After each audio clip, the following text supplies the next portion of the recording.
So I have the opportunity and honor to introduce Bill.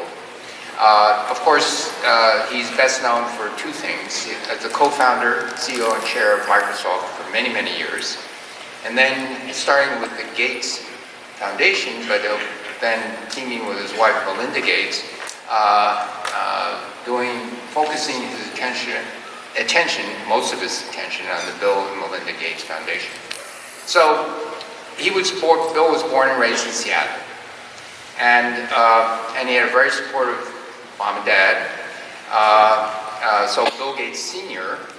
and his mother actually encouraged him. He started with computers at the age of 12 in the local school, Lakeside School. And a year later, he started programming a computer with a childhood friend named Paul Allen. So then, a couple years later than that, he goes to Harvard and becomes one of the very distinguished Harvard dropouts that they've had in their history. By the way, Robert Frost, who I mentioned in my talk last night, was a high school Harvard dropout.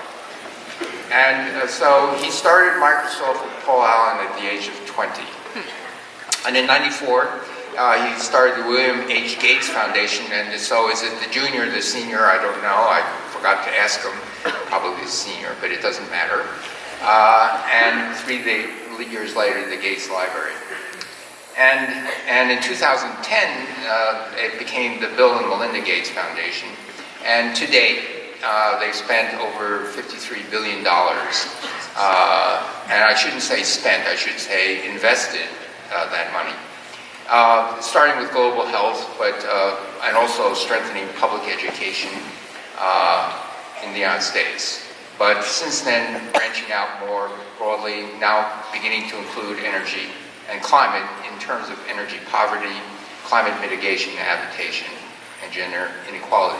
So I just wanted, on a more personal note, I've known Bill for a while. He was part of American Energy Innovation Council, which had 7 members, Bill, Norm Augustine, other legendary people. And they wrote something in 2010 called the Business Plan for America's Energy Future. And they had about 6 recommendations. The most important recommendation was they wanted to increase RPE funding, which at that time was funded $200 million, and said, no, make it $1 billion. I fully agree with that recommendation. And $16 billion a year on clean energy. So, and in 2012, he agreed to come to an RPE summit, and I interviewed him, so to speak, for about 45 minutes. Now, in 2015, he founded, with some of his like-minded friends, a new venture fund called Breakthrough Energy Ventures. And it's to really get access, cheaper energy, to really develop and deploy breakthrough energy technologies that reduce greenhouse gases, but also generating a financial return. And many of the early employees were from the DOE, especially RPE. Dozens from RPE, which shows how good those employees at the Department of Energy were and how good the taste of BEV was. and so